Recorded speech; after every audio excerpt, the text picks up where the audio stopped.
ছড়িয়ে পড়েছে স্বাস্থ্য সচেতন বিশ্ববাসীর মধ্যে। নড়ে চড়ে বসেছেন চিকিৎসক আর গবেষকরা। ইনস্ট্যান্ট নুডলস কি আসলেই বিষাক্ত? ডেস্ক রিপোর্টে জানাচ্ছেন ইমরান মাহমুদ।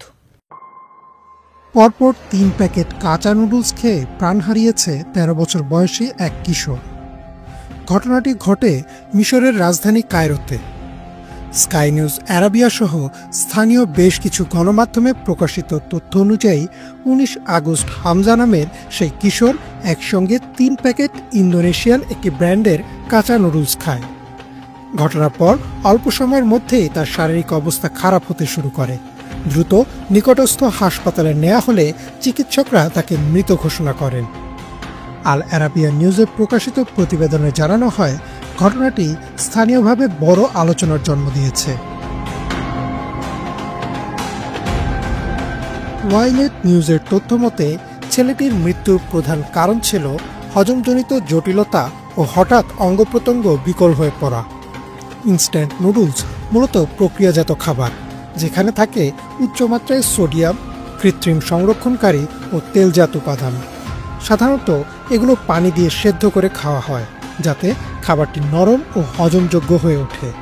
কিন্তু কাঁচা অবস্থায় একসঙ্গে বেশি পরিমাণ নুডলস খেলে তা অন্ত্রের জমাট বেঁধে হজম প্রক্রিয়ায় বাধা সৃষ্টি করতে পারে। এর ফলে শরীরে শক তৈরি হয়, এমনকি হৃৎপিণ্ড ও কিডনি দ্রুত কাজ করা বন্ধ করে দিতে পারে। অনেকে কাঁচা নুডলস, চিপস বা চানাচুরের মতো স্ন্যাক্স হিসেবে খেয়ে থাকেন।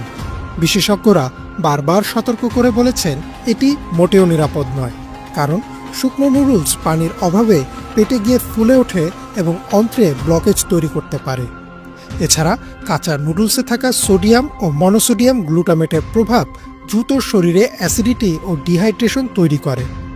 আল আরাবিয়া নিউজের প্রতিবেদনে বলা হয়েছে, এই ধরনের ঝুঁকি শিশু ও কিশোরদের ক্ষেত্রে আরও বেশি, কারণ তাদের হজমতন্ত্র প্রাপ্তবয়স্কদের তুলনায় বেশি সংবেদনশীল। বিশেষজ্ঞদের মতে ইনস্ট্যান্ট নুডলস কমপক্ষে ৩ থেকে ৫ মিনিট ফুটন্ত পানিতে সেদ্ধ করে নিতে হবে। এতে নুডলস নরম হয়, হজমযোগ্য হয় এবং অস্বাস্থ্যকর তেল বা সংরক্ষণকারী উপাদান কিছুটা কমে আসে। জামিনুজ নিউজে প্রকাশিত তথ্যে আরও উল্লেখ করা হয়েছে যে নুডলস কখনোই বিকল্প প্রধান খাবার হিসেবে খাওয়া উচিত নয়, বরং এটি রান্না করার জন্য হাতে কম সময় থাকলে মাঝে মাঝে গ্রহণ করাই নিরাপদ।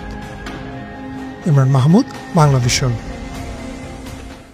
এই ছিল আজকের মতো, সাথে থাকায় অসংখ্য ধন্যবাদ।